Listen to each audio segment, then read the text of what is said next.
어떤 트렌드든 그 트렌드를 이해하기 위해서는 관련된 돈의 흐름을 알아야 되고, 요즘 가장 큰 트렌드는 AI잖아요. AI 돈의 흐름을 알아야 AI 시대도 이해할 수 있고, 빅테크 기업들의 주가도 당분간은 AI 돈의 흐름으로 움직일 거라고 생각을 합니다. 그래서 오늘은 AI 돈의 흐름을 총정리해보고 엔비디아, 구글, 애플 같은 빅테크 주가들의 관전 포인트도 짚어보려고 합니다.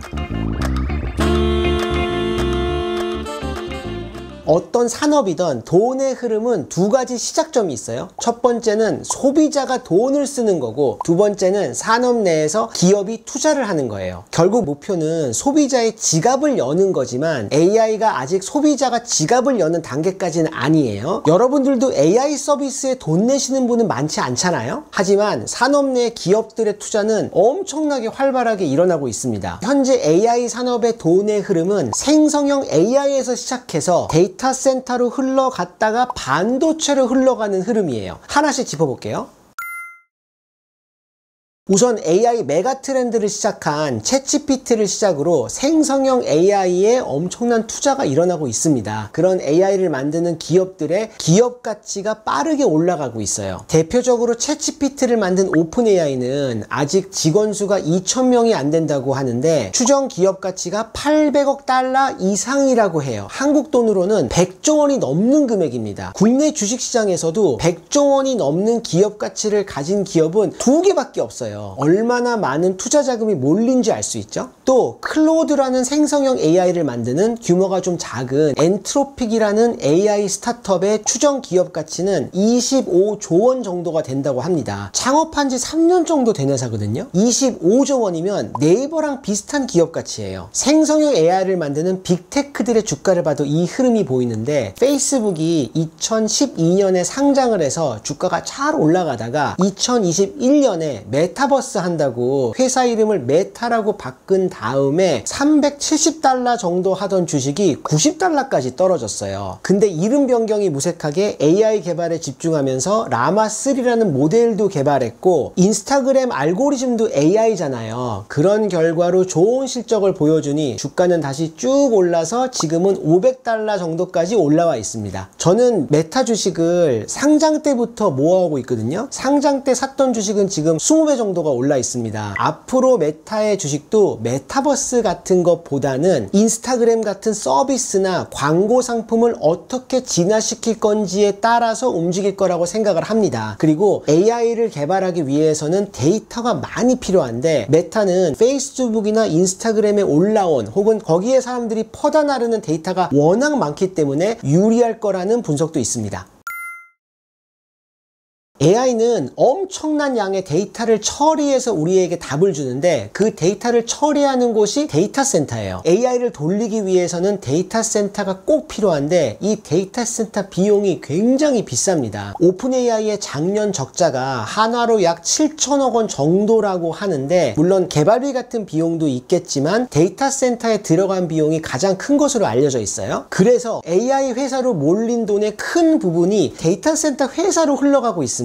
큰 기업이라면 자체적으로 데이터 센터를 운영할 수도 있겠지만은 데이터 센터를 짓는다는 것은 천문학적인 돈이 들어가기 때문에 대부분의 기업은 클라우드 서비스 회사에 돈을 주고 데이터 센터를 빌려서 사용하고 있어요. 그리고 대표적으로 그 클라우드 서비스를 제공하는 회사가 마이크로소프트, 아마존, 구글입니다. 이 세 회사는 재밌게도 스스로 AI 개발도 하면서 AI를 개발하는 다른 회사에 돈을 받고 데이터 센터를 빌려주고도 있어요. 정말 빅테크 회사들이 북치고 장구치고 다 하는 시대에 살고 있다는 생각이 듭니다. 그럼 마이크로소프트 이야기를 해보면, 마이크로소프트는 지금까지 한화로 약 17조 원 정도를 오픈AI에 투자를 해서 오픈AI 지분 49%를 가지고 있습니다. 마이크로소프트가 오픈AI의 대주주니까 당연히 챗GPT의 데이터 센터는 마이크로소프트 것을 사용해요. 그래서 마이크로소프트는 오픈AI에 투자한 돈의 큰 일부분은 데이터 센터 비용으로 다시 돌려 물려받기 때문에 마이크로소프트가 굉장히 잘한 투자라고 생각을 합니다. 이렇게 빅테크 중에서 AI에 앞서가는 모습을 보여줬기 때문에 마이크로소프트 주가도 잘 올라서 지난 2년간 70% 정도가 올랐어요. 그 덕분에 올해 초 애플을 제치고 전 세계 시가총액 1등 기업으로 올라오기도 했죠. 그 이후로 두 회사가 계속 1등 자리를 놓고 엎치락뒤치락 하고 있죠. 제가 지난 몇 년간 엔비디아와 함께 가장 열심히 모아온 주식도 마이크로소프트이기 때문에 마이크로소프트의 앞으로 관전 포인트들을 생각해 보면 마이크로소프트가 개발하는 코파일럿 같은 AI 서비스가 어떻게 진화할지도 관건이지만 마이크로소프트의 데이터 센터 매출이 어떻게 될지는 더 중요한 관건이라고 생각을 합니다. 최근 실적 발표를 봐도 마이크로소프트가 데이터 센터 관련 매출이 31%가 늘었는데 그중 7%는 AI 때문이라는 발표도 했었어요. 그럼 제가 사랑하는 구글 이야기도 좀 해보면 원래 AI 기술에서 앞서가던 회사는 구글이었어요. 알파고 다 기억하시잖아요. 그리고 생성형 AI를 가능하게 한 기술 중에 트랜스포머라는 자연어 처리 기술이 있는데 이것도 구글에서 개발을 했습니다. 그래서 생성형 AI는 구글이 먼저 출시를 했어야 됐어요. 하지만 구글이 대기업이 되다 보니까 빠르게 움직이지 못하고 신경도 안 쓰고 있던 사이에 챗GPT가 훅 치고 먼저 출시를 해버렸죠. 그래서 발등에 불이 떨어진 구글이 작년에 자체 생성형 AI인 바드를 출시를 했는데 출시한 날 데모부터 AI가 잘못된 정보를 주면서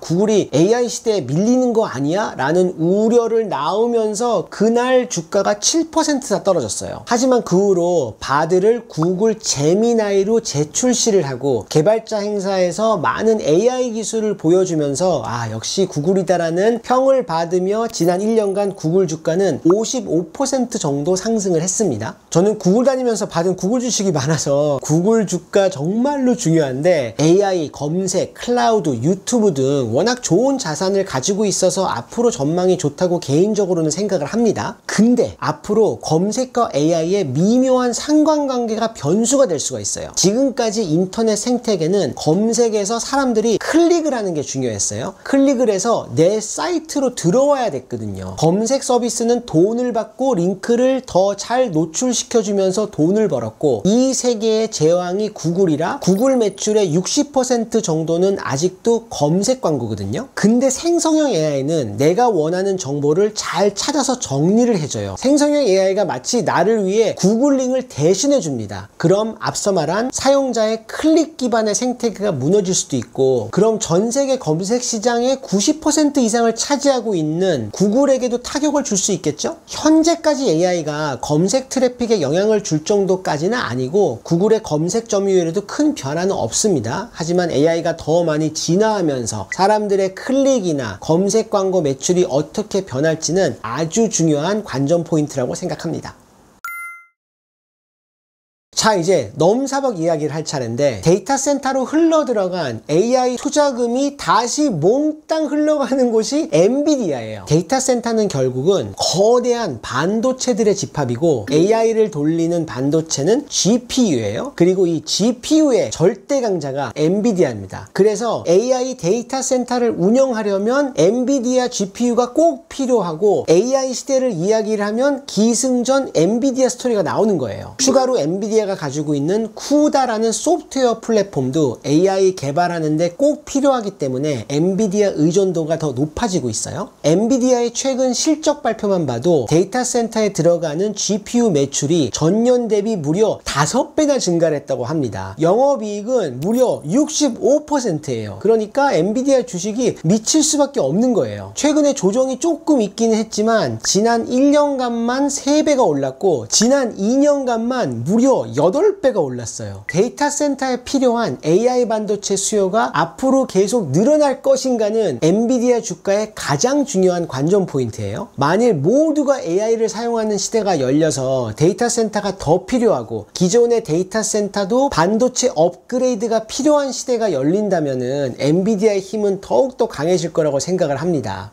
근데 엔비디아에서 데이터 센터용 GPU를 많이 사오는 빅테크들도 지금은 엔비디아에서 열심히 반도체를 사오고 있지만 당연히 자체적으로 AI 반도체 개발도 열심히 하고 있어요. 그래서 만일 언젠가는 이런 빅테크들이 자체적으로 만든 AI 반도체를 엔비디아 반도체 대신 데이터 센터에 사용할 수 있다면 엔비디아 매출과 주가에도 큰 영향을 줄 수 있지 않을까요? 추가로 엔비디아가 반도체를 설계는 하지만 직접 생산하지 않아요. 엔비디아의 반도체를 위탁 생산하는 회사가 대만의 TSMC이고 TSMC도 이 흐름을 타고 주가가 많이 올라서 현재 전 세계 시가총액 8위 기업이에요. 시가총액 기준으로 아시아에서 가장 큰 기업은 TSMC입니다. 아시아에서 가장 큰 기업이 한중일 기업 중에 하나가 아니라 대만 회사라는 점도 AI의 돈의 흐름의 결과라고 생각을 합니다. 또 이 AI 반도체 흐름에 큰 영향을 받는 기업이 삼성전자와 SK하이닉스예요. 한국이 메모리 반도체 강국인데 AI 데이터 센터에 들어가야 되는 메모리 반도체를 HBM이라고 부릅니다. 언론에서 많이 들어보셨을 거예요. 현재 HBM 시장의 선두는 SK하이닉스인데 그 이유 중에 하나가 엔비디아용 HBM을 SK하이닉스가 공급하기 때문이에요. 이렇게 엔비디아와 탁 붙어 있기 때문에 SK하이닉스 주가는 지난 1년간 2배 정도가 올랐어요. 반면에 기존 메모리 시장의 강자인 삼성전자는 아직 HBM을 엔비디아에 공급하지 않고 있기 때문에 지난 1년간 주가가 한 10% 정도밖에 안 올랐거든요. HBM 공급 때문이라는 의견도 많이 있습니다. 앞으로 HBM 매출이 어떻게 될 건지는 삼성전자와 SK하이닉스 주가뿐만 아니라 국내 주식시장의 중요한 관전 포인트라고 생각을 합니다. 저는 20년 전에 삼성전자를 다닐 때 회사에서 받은 보너스로는 삼성전자 주식을 샀어요. 그래서 그때 받은 주식을 아직도 들고 있는데 한 20년간 8배 정도가 올랐는데 앞으로도 삼성전자 주가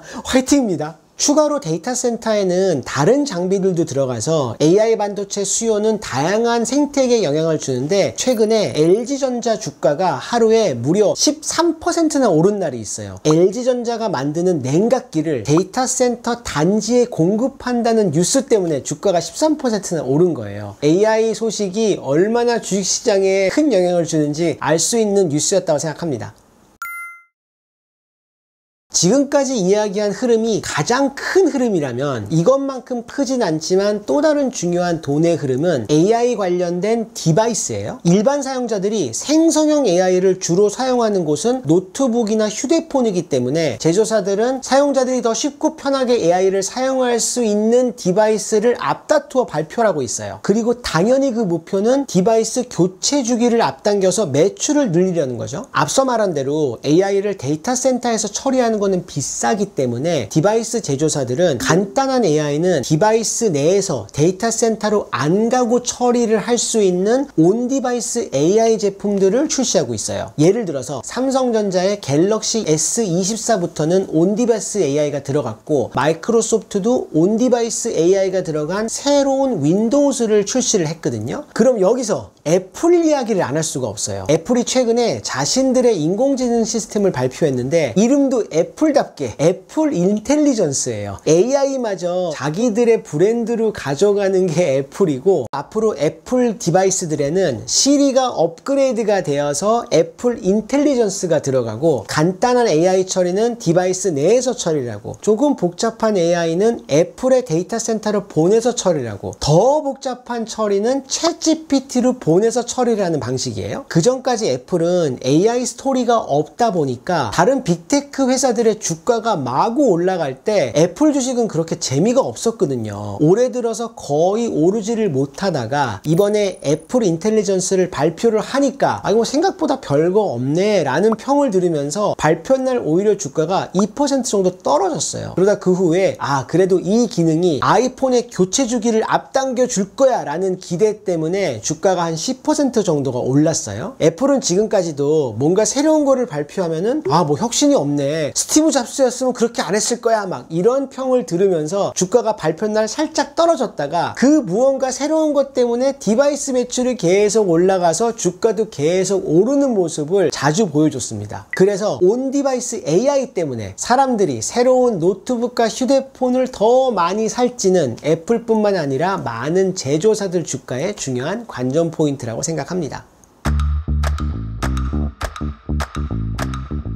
AI 개발의 아주 중요한 종착지를 AGI라고 불러요. AI가 특정 영역에서는 물론 인간을 능가하지만 전반적인 지능이 아직 인간 수준은 아니에요. 하지만 AI가 모든 면에서 인간 수준의 지능에 도달하는 단계를 AGI라고 부릅니다. 언제 AGI가 등장할 것이고 어떤 회사가 그 AGI에 먼저 도달할 것이고 AGI가 나오면 세상은 어떻게 바뀌고 인간의 역할은 어떻게 바뀔지 등은 우리가 지금까지 이야기한 것과는 다른 차원의 관전 포인트가 될 거라고 생각을 합니다. 마무리하면서 AI 시대의 한국의 위치에 대해서도 짧게 이야기를 하고 싶어요. 요즘 빅테크 회사들이 동남아에 데이터 센터를 짓겠다는 계획을 많이 발표하고 있습니다. 한 보고서에 따르면 AI는 2030년까지 동남아 GDP에 1조 달러 정도를 기여할 거라는 이야기도 있어요. 한국이 앞서 말한 대로 메모리 반도체는 앞서가고 있고 디바이스에서도 한국은 강자예요. 근데 인프라를 생각해보면 앞서간다는 생각은 안 들어요. 인터넷 시대가 시작될 때는 굉장히 빠르게 치고 나갔던 것 같아요. 그 이유 중에 하나가 인터넷 인프라 구축이 워낙 빨랐기 때문에 더 많은 사람들이 빠른 인터넷을 더 빨리 접할 수 있었잖아요. 그래서 그 기반 위에 많은 인터넷 기업들이 창업이 되었고 발전을 했고, 그래서 아직도 검색 1위 서비스가 구글이 아닌 자국 기업의 서비스인 몇 안 되는 나라가 한국이잖아요. 그래서 적극적으로 한국에 데이터 센터를 구축할 수 있는 인센티브도 많이 개발하고 학생 때부터 AI를 잘 활용할 수 있게 하는 등 AI 시대에 앞서갈 수 있는 환경에 더 많은 투자를 하면 좋지 않을까라는 생각이 듭니다.